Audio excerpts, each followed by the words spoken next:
دیکھیں قصر نماز جو ہے نا، یعنی جو سفر والی نماز ہے، اس میں نبی صلی اللہ علیہ وسلم سے سنتیں پڑھنا بھی ثابت ہے اور سنتیں چھوڑنا بھی ثابت ہے. اسی طرح صحابہ سے بھی سنتیں چھوڑنا بھی ثابت ہے اور سنتیں پڑھنا بھی ثابت ہے. تو اس لیے اس بارے میں جو صحیح بات ہے وہ یہ ہے کہ سفر میں اگر مشقت ہے، آپ ٹریولنگ میں ہیں، بس نکلنے کا خطرہ ہے، پلین نکلنے کا خطرہ ہے، یا آپ تھک گئے ہیں بہت، تو پھر سنت مؤکدہ چھوڑ دی جائے، سوائے فجر کی 2 سنتوں کے اور وطر کے.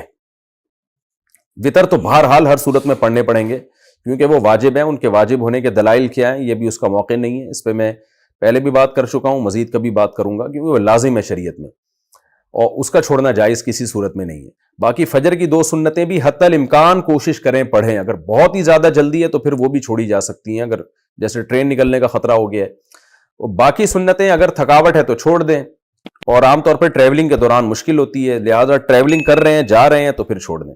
اور اگر کہیں اسٹے کر لیا ہے 15 دن سے کم کا، تو آپ شرعی لحاظ سے مسافر تو ہیں لیکن اسٹے ہونے کی وجہ سے آپ راحت اور سکون میں ہیں، تو وہاں پھر پوری سنت مؤکدہ آپ پڑھیں.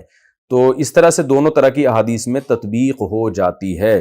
خلاصہ یہ نکلا کہ جب آپ موو کر رہے ہیں، کہیں چل رہے ہیں، تو پھر فجر کی 2 سنتیں اور وطر تو پڑھیں، لیکن اگر کہیں اسٹے کر لیا ہے آپ نے، 15 دن سے کم کا اسٹے ہے، تو شرعی لحاظ سے آپ مسافر ہیں لیکن اسٹے ہونے کی وجہ سے آپ ایک سکون اور اطمینان کی حالت میں آ گئے ہیں، وہاں پھر آپ کو سنت مؤکدہ پڑھنی چاہیے.